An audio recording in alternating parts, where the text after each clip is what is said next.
안녕하십니까. 반갑습니다. 요한계시록 오늘 6번째 시간입니다.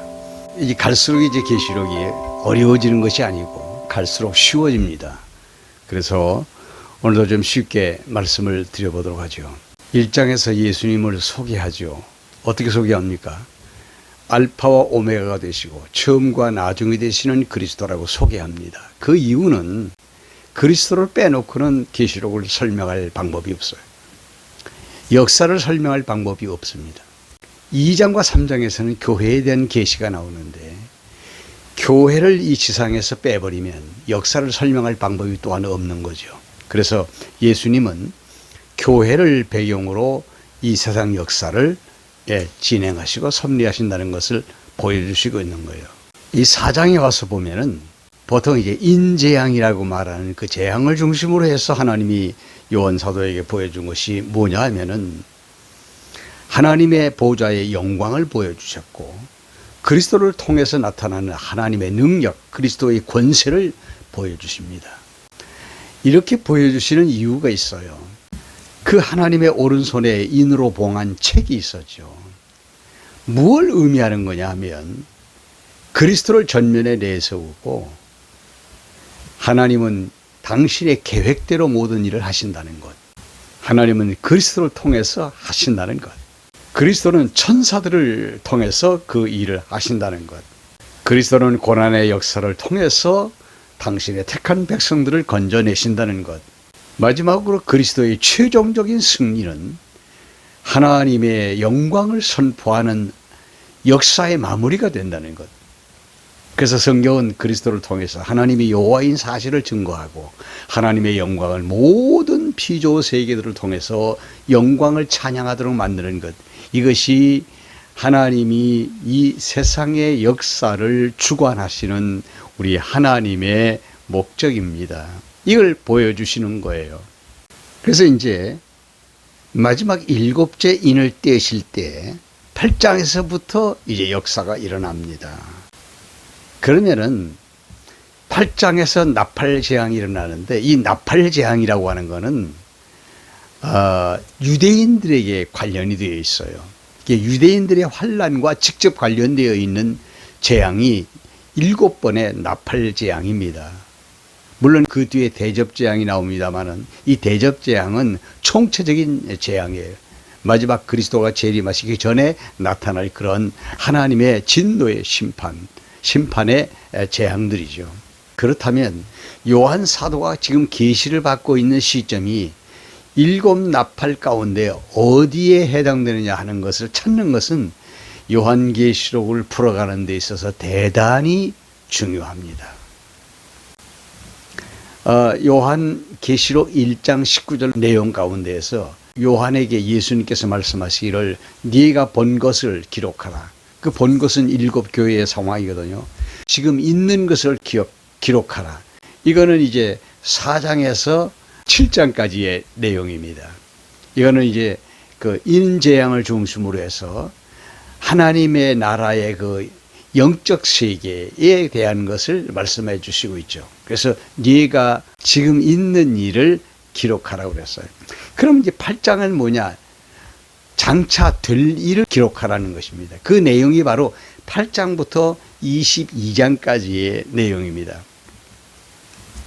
그러면 8장에 될 일이라고 하는 이 될 일에 대한 이해가 먼저 필요한데 그 헬라어 원문에 그 될 일에 대한 그 단어가 게네스다이라고 하는 단어예요. 이게 뭐냐 하면은 과거에서 이미 있었고 현재는 지금 진행되고 있는 것이면서 미래를 향해서 이루어져 가고 있는 것이다. 이거 얘기하는 거거든요. 이 게네스다이라고 하는 이 단어가 부정사, 과거, 중간태 동사예요. 이 무슨 말인가 하면 바로 그 얘기죠. 과거에 있었고 지금도 있고 앞으로 완전히 이루어질 일, 장차 될 일, 이런 의미입니다. 그래서 이런 것들을 전제로 하고 나팔재앙을 바라보면 거기서 답이 나오는 거거든요. 이제 이게 대단히 중요하다는 것입니다. 그래서 요한 사도가 몇 번째 나팔까지를 경험했느냐, 이게 대단히 중요한데 지금 그것을 여기서 찾아야 돼요. 그래야 이제 뒤에 이제 그 계시에 대한 내용이 줄줄줄줄 풀려 나가게 되는 겁니다. 그럼 잠깐 본문에 대한 내용을 말씀드려 보죠. 나팔을 불 때마다 나타나는 현상들이 다 다릅니다. 그리고 나팔을 불 때마다 하늘에서 무엇이 자꾸 떨어져요. 피가 섞인 우박이 떨어진다든지, 첫 번째 나팔 불었을 때, 그 다음엔 불타는 산이 바다에 떨어진다든지, 그렇게 해가지고 이 지상에 나타나는 역사가 다르게 나타나요. 그래서 얻어지는 결과는 뭐냐? 첫 번째 나팔에서는 땅이 망가져요. 땅 3분의 1이 망가져요. 두 번째 나팔에서는 바다 3분의 1이 망가져요. 그리고 세 번째 나팔에서는 강이 망가져요. 강 3분의 1이 망가져요. 그래서 많은 사람들이 죽습니다. 네 번째 나팔을 불 때 천체가 흔들리고 망가져요. 빛을 잃어버려요. 그래서 해도 3분의 1이 어두워지고 달도 어두워지고 별들도 어두워지고, 그래서 천체가, 지상이 어두워져요. 깜깜해지는 거죠. 3분의 1이 어두워진다고 나와 있어요. 그런데 이제 여기서 중요한 것이 뭐냐면, 네 번째 나팔을 천사가 불었을 때 천체가 어두워지면서 독수리 한 마리가 하늘 중앙을 날아가면서 화 하면서 날아갑니다. 이제 이게 뭐냐 이겁니다. 삼화를 외치면서 독수리가 날아가고 있습니다. 그러면 이거 화라고 하는 것은 유대인들에게 굉장히 큰 사건이거든요. 그러면 유대인의 역사에서 굉장히 큰 사건은 뭐냐? 로마의 침입을 받습니다. 이 첫 번째 화에서의 침입은 BC 63년에 폼페이우스 장군에 의해서 예루살렘이 점령됩니다. 로마에게 점령되는 거죠. 이 첫 번째 화에서는 천사가 사람들을 죽이지 못하게 합니다. 전갈에 쏘는 그 고통을 주어서 죽고 싶어도 죽을 수 없는 그런 고통이 이제 계속되는 거죠. 그래서 첫 번째 화는 지나가는데, 그게 63년에 로마가 1차로 예루살렘을 점령한 것입니다. 두 번째 화는요, 유프라테스에 결박된 4명의 그 전쟁을 관장하는 천사들을 풀어주라고 그러고, 그래서 이제 2만만의 군대가 이제 예루살렘을 향해서 진격해 온 내용이 나옵니다. 이건 뭘 말하느냐? 이거는 2차 로마의 예루살렘 침범입니다. 여기서 사람 3분의 1이 죽는다고 말씀을 해 주시고 있어요. 그러면 2차 침입은 뭐냐?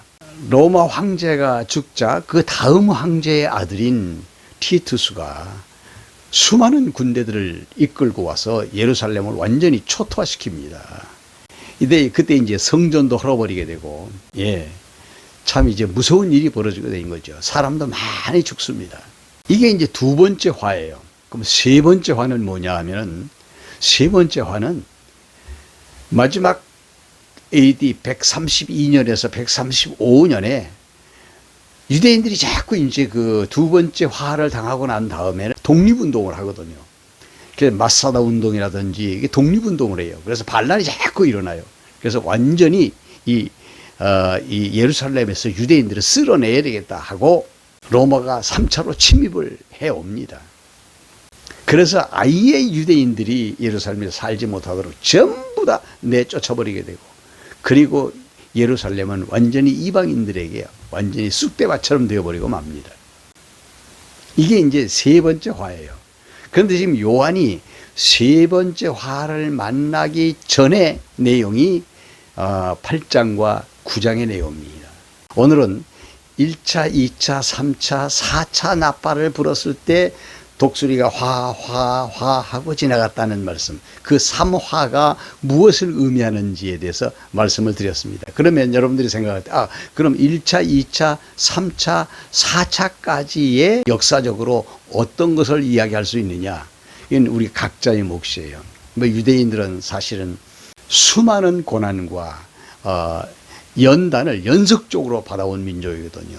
첫 번째 나팔은 뭐다 하고 이렇게 지적하기보다는, 유대인들은 애굽에서도 고난을 받았죠. 북이스라엘 아수르에게 망했지요. 남유다 바벨론에게 망해서 포로로 다 잡혀갔죠. 그 뒤에 파사 왕이 나타나서 고레스가 해방시켜줬지만 알렉산더에 의해서 헬라에 의해서도 지배를 받죠.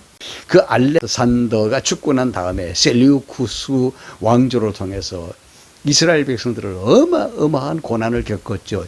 이런 고난들 그리고 난 다음에는 그들이 이제 그 독립운동을 하면서 잠깐 동안 고요한 시간을 가졌습니다. 그러니까 계시록에 나타난 것은 로마의 그 지배에 대한 이야기가 중심적으로 나타나 있습니다. 요한은요, 그 AD 70년에 로마가 2차로 침범에 들어왔죠. 이거는 경험을 했어요. 그러니까 두 번째 화까지는 사도 요한이 경험을 한 거죠. 사도 요한이 아마 요한의 말년에, 그러니까 요한이 한 70세 되었을 때 그 2차 로마의 침공에 대한 경험을 했고, 그 여파로 인해서 고난이 계속되고 있는 상황에서 지금 그 사도 요한은 이 계시를 받은 것이다.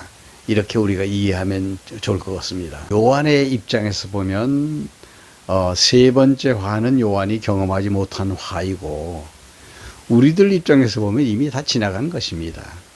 나팔재앙을 너무 두렵게 생각하는 것, 성경을 바로 이해하지 못했기 때문이죠. 우리 다음 시간에 조금 더 생각을 해 보도록 하죠. 고맙습니다. 다음 시간에 뵙겠습니다. 감사합니다. 좋아요 버튼 꼭 눌러주시고요.